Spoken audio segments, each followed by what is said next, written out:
कल सीबीआई वाले आए थे, मेरे घर में महिलाएं मतलब पत्नी है, बहू है, बेटियां हैं, लेकिन एक भी लेडीज अफसर नहीं था।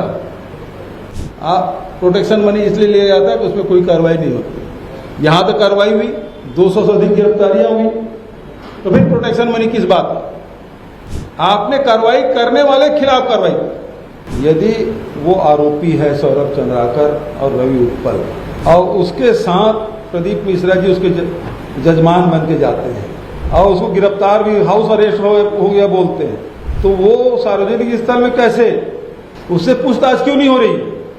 ये हमारे बहू बेटे के कमरे में बिना महिला पुलिस अधिकारी के उन्होंने जांच की। अब सोच सकते हैं पूर्व मुख्यमंत्री घर में इस प्रकार से किए हैं लोग, तो सामान्य लोगों के घर में किस प्रकार से व्यवहार किए होंगे। ये भारत सरकार स्पष्ट रूप से संदेश दे रही है सभी अधिकारियों के, महादेव सट्टा के खिलाफ कोई कार्रवाई नहीं करोगे पूरे देश की पुलिस को। छत्तीसगढ़ में इन दिनों सीबीआई और ईडी की कार्रवाई लगातार तेज़ हो रही है और बीते दिनों से जो चर्चाएं थी कि पूर्व मुख्यमंत्री भूपेश बघेल के यहाँ छापा पड़ा, उसके बाद में और पड़ सकते हैं। पहले ईडी ने छापे मारे, उसके बाद में अब सीबीआई ने छापा मारा है और दोनों ही अलग अलग मामलों को लेकर। ईडी ने एक तरफ जहाँ शराब घोटाले को लेकर तफ्तीश की, वहीं पर महादेव सट्टा ऐप को लेकर सीबीआई ने भूपेश बघेल के रायपुर स्थित सरकारी बंगले पर छापा मारा, तो वहीं पर उनके निवास स्थान भिलाई 3 स्थित पदम नगर स्थित उनके निवास पर छापा मारा। और इस पूरे जो कार्यशैली है उसको लेकर अब विपक्ष यानी कि कांग्रेस पार्टी सवाल उठा रही है कि ये पूरा दुर्भावनापूर्ण कार्रवाई है, राजनीति से प्रेरित ये पूरी कार्रवाई है। और इसे लेकर भूपेश बघेल ने आज प्रेस कॉन्फ्रेंस किया, जिसमें उनके साथ में चरणदास महंत भी थे। इसके अलावा दीपक बैज पीसीसी अध्यक्ष छत्तीसगढ़ के, वो भी मौजूद रहे। और बड़ा हमला एक तीखे तेवर में कांग्रेस पार्टी के पूर्व मुख्यमंत्री रहे भूपेश बघेल ने भारतीय जनता पार्टी की सरकार पर साधा है और सीबीआई को कटघरे पर खड़ा किया है। उन्होंने अपने प्रेस कॉन्फ्रेंस में एक से बढ़कर एक कई बड़े मामलों को उठाया और ये पूरा का पूरा मामला सौरभ चंद्राकर यानी कि महादेव सट्टा ऐप से जुड़ा हुआ है, जिसमें कहा गया था कि भूपेश बघेल को पैसे मिल रहे हैं। यहाँ पर छत्तीसगढ़ में जो ऐप संचालित हो रहा है उसके प्रमोटर्स उनको पैसे दे रहे हैं और इसी का पूरा गणित बिठाया गया था चुनाव के समय में और कैसे कैसे पूरा का पूरा सिनेरियो बनाया गया था कि भूपेश बघेल के यहाँ पैसे दिए जा रहे हैं महादेव सट्टा ऐप के प्रमोटर्स द्वारा। इसको लेकर उन्होंने बड़ी बात कही है और भूपेश बघेल ने एक से बढ़कर एक तीखे स्वरों में बड़े खुलासे किए हैं। उन्होंने कहा भूपेश बघेल ने कि हमारे समय में हमने सबसे पहले महादेव सट्टा ऐप को बंद करवाया, प्ले स्टोर से गूगल को पत्र लिखकर प्ले स्टोर से उस ऐप को हटवाया। इसके अलावा केंद्र की सरकार को, मोदी सरकार को हमने ही पत्र लिखा कि इसको बंद किया जाना चाहिए और इसके लिए हमने राज्य में कानून भी बनाया कि महादेव सट्टा जो ऐप है उसको एक बैटिंग ऐप की तरह न देखा जाए बल्कि इसको एक सट्टा के तौर पर देखा जाए और इसको लेकर कार्रवाई किया जाना चाहिए, इसको बंद किया जाना चाहिए। ऐसे करके तमाम जो बड़े बातें हैं उन्होंने कहा। उल्टा जो अभी वर्तमान में विष्णुदेव की साय की सरकार है उस पर आरोप लगाया उन्होंने कि इनकी सरकार में कोई भी अभी तक महादेव सट्टा ऐप से जुड़ी बड़ी कार्रवाई हुई नहीं है। जितनी भी गिरफ्तारियां थी, जितने भी छापेमार कार्रवाइयां थी वो हमारे समय में हमने करवाया।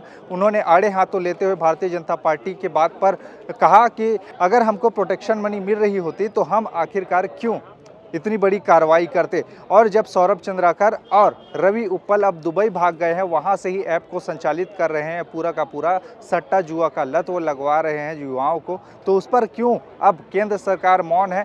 पिछले दिनों कुछ महीनों पहले खबरें ये आई थी कि सौरभ चंद्राकर और रवि उत्पल को गिरफ्तार किया गया है दुबई पे और इसी को लेकर हवाला देते हुए उन्होंने कहा कि हमने जब आरटीआई लगाया और केंद्र सरकार से पूछा कि क्या वाकई इनकी गिरफ्तारियां हुई है, क्या वाकई दुबई में इनके खिलाफ में कोई कार्रवाई हुई है सौरभ चंद्राकर और रवि उत्पल के खिलाफ में, तो उन्होंने कहा कि ऐसी कोई जानकारी नहीं है। इसको हवाला देते हुए साथ ही साथ उन्होंने तमाम जो पत्राचार हुए हैं केंद्र सरकार के बीच में और राज्य सरकार के बीच में, उस समय के तत्कालीन भूपेश बघेल सरकार के बीच में, उसको भी दिखाते हुए मीडिया के सामने मुखातिब होते हुए उन्होंने कहा कि हमारे समय में हमने बहुत सारे पत्राचार किए, हमने राजपत्र में प्रकाशित कराया कि महादेव बैटिंग ऐप को सट्टा का दर्जा दिया जाए और इसको यहाँ पर बंद किया जाए, बैन किया जाए ऐसे करके।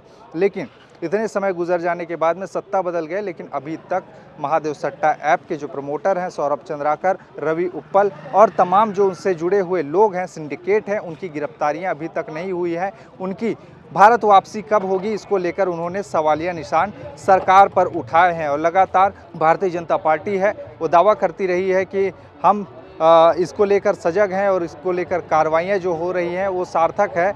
और जो विपक्ष पर कार्रवाइयाँ हो रही हैं, महादेव सट्टा ऐप हो चाहे और तमाम बातों को लेकर, उसको लेकर भी आड़े हाथों लेते हुए उन्होंने कहा कि हमारे यहाँ ही क्यों हो रहा है, विपक्ष को ही क्यों टारगेट किया जा रहा है राजनीतिक दुर्भावना से।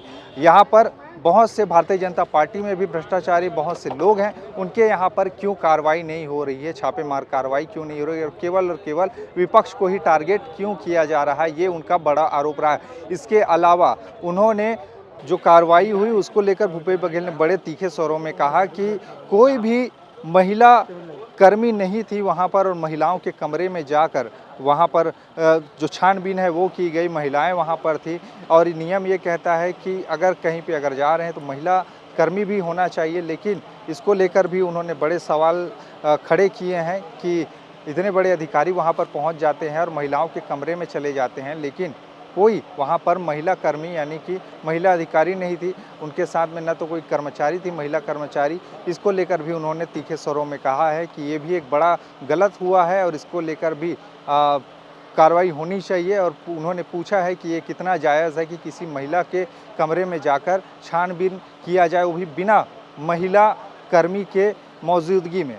कथावाचक पंडित प्रदीप मिश्रा को भी आड़े हाथों लेते हुए कहा कि ये प्रदीप मिश्रा कुछ समय पहले दुबई गए थे और इसके यजमान के रूप में सौरभ चंद्राकर और रवि उप्पल थे। तो प्रदीप मिश्रा से क्या सरकार कार्रवाई करेगी, क्या उस पर जांच बिठाएगी, उनसे पूछताछ होगी कि उनका और सौरभ चंद्राकर रवि उप्पल से क्या संबंध है, क्योंकि वो वहाँ पर दुबई में गए थे और कार्यक्रम करके आए थे, शिव महापुराण वहाँ पर करके आए थे। तो क्या उन पर कोई जांच होगी, क्या उससे पूछताछ होगी, इसको लेकर साथ ही साथ में उन्होंने ये भी कहा कि विष्णुदेव साय खुद अपने गृह निवास जशपुर के इलाके में जो शिव महापुराण है वो करवा रहे हैं, तो इस पर कोई जांच क्यों नहीं बैठ रही है कि प्रदीप मिश्रा पर क्यों आखिरकार जांच नहीं हो रहा है। इसको लेकर बड़े तीखे स्वरों में जो पूर्व मुख्यमंत्री भूपेश बघेल है उन्होंने तीखे स्वरों में निशाना साधा है बीजेपी पर यानी भारतीय जनता पार्टी पर। यानी कि कुल मिलाकर बात ये है कि यहाँ पर विपक्ष को टारगेट किया जा रहा है और साथ ही साथ में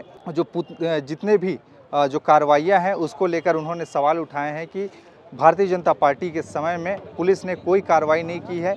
यहाँ पर पूछताछ कर सकती थी, लेकिन कोई पूछताछ यहाँ पर भारतीय जनता पार्टी कर नहीं रही है, उसकी पुलिस कर नहीं रही है, एजेंसियाँ नहीं कर रही। जितनी भी कार्रवाइयाँ हुई वो कांग्रेस पार्टी के समय में हुआ और अभी कहने के लिए भारतीय जनता पार्टी के पास में कुछ नहीं है। उन्होंने कोई कार्रवाई नहीं की है, यानी कार्रवाई नहीं हुई है तो पैसा उनको मिल रहा है, ऐसा करके भूपेश बघेल ने बड़ा आरोप लगाया है। अब इस पूरे मसले पर आखिर होगा क्या, ये देखने वाली बात होगी। आप सुनिए एक एक करके कि भूपेश बघेल ने क्या कुछ कहा इस पूरे मामले को लेकर प्रेस कॉन्फ्रेंस के दौरान में। महादेव सट्टा चल रहा है भाई, प्रोटेक्शन मनी किस लिए लिया जाए, किस लिए लिया जाता है कि आप जुआ खिलाओ, आप अवैध शराब करो, आप गांजा तस्करी करो, है ना, आप गौ तस्करी करो, आप अवैध उत्खनन करो, आप प्रोटेक्शन मनी इसलिए लिया जाता है कि उसमें कोई कार्रवाई नहीं होती। यहां तक कार्रवाई हुई, 200 से अधिक गिरफ्तारियां हुई, तो फिर प्रोटेक्शन मनी किस बात का? कार्रवाई नहीं होती तो प्रोटेक्शन मनी, और अभी कार्रवाई नहीं हो रही है।